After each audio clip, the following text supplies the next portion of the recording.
자, 저는 이번 주부터 새로운 연재를 하도록 하겠습니다. 지역 주택조합 저희가 자문을 또 하고 있죠. 네, 많이 하고 있습니다. 자문한 지 몇 년 됐지?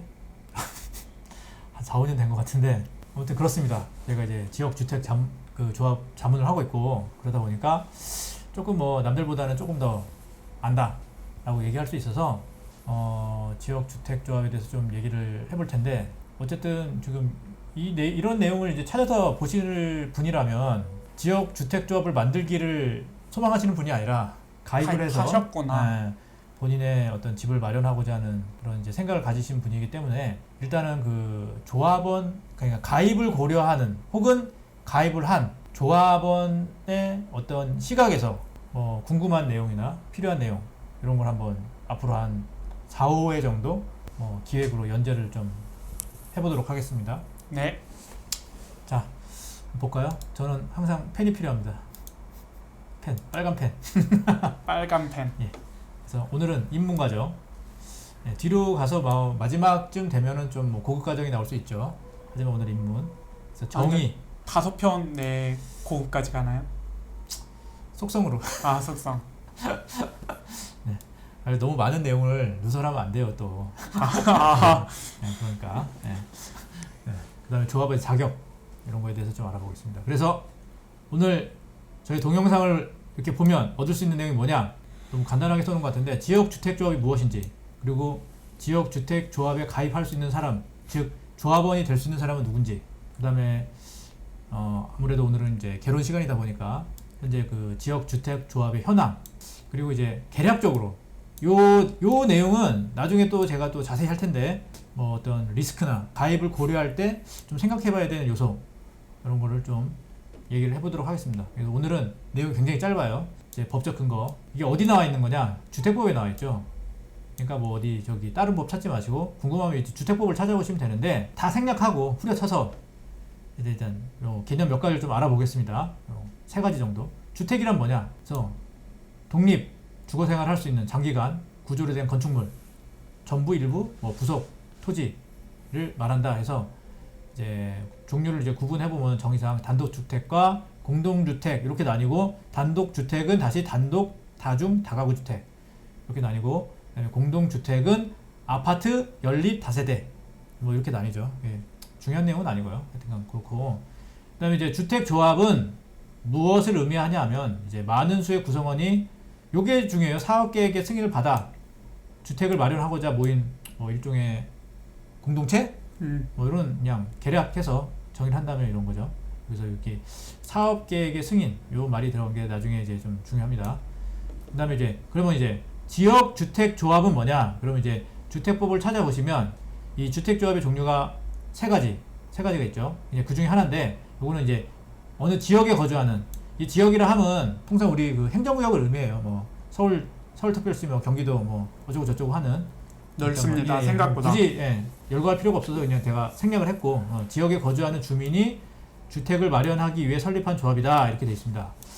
그러면 이제 이 의미는 이러한데, 그러면 이 지역주택조합을 한정해서 우리가 이제 얘기를 해볼 때, 그럼 여기 지역주택조합에 가입할 수 있는 사람은 누구냐라는 게 또 법령에 나와 있죠. 그래서 이렇게 그 내용을 보면 일단 가, 나, 다 세 요건은 AND 개념이에요. 다 충족을 해야 되고, 그 다음에 이제 가 중에 1, 2는 5 개념입니다. 5. 그래서 사람에 대한 요건, 그러니까 요 지금 조합 설립인가 신청일로부터 입주 가능일까지 주택 소유와 관련해서 1 또는 2, 그렇죠?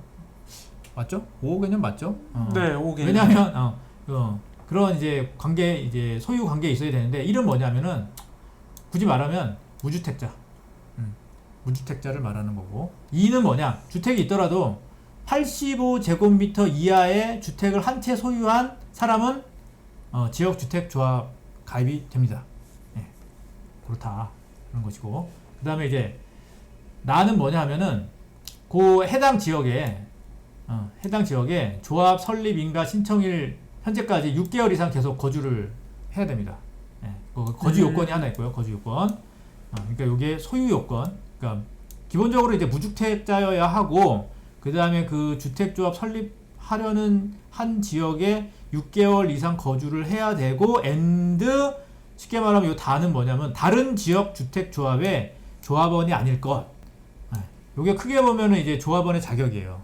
이런 사람들만이 이제 기본적으로 조합에 가입을 할 수 있다. 그래서 그렇죠.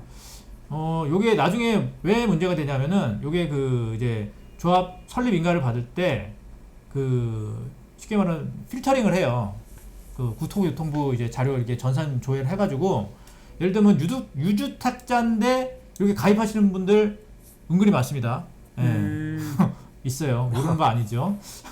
그렇기 때문에 이런 사람들 다 필터링이 되거든요. 그래서 뭐 중간에 명의도 바꾸고 막 이런 일들이 생기는데 아무튼 기본적으로는 조합원 이제 가입 자격이 없는 분들이다. 그래서 처음에 이제 가입을 고려하신다면 자기가 그 지역 주택 조합의 조합원 자격이 되는지를 확인해 보셔야 됩니다. 그리고 나중에 뭐 이렇게 허위로 알리고 이제 조합원 됐다가 뭐 쉽게 말해서 뭐 이렇게 강제적으로 이제 탈퇴 처리되고 뭐 이런 경우도 생기니까 그걸 이제 알려드리려고 말씀을 드렸고요.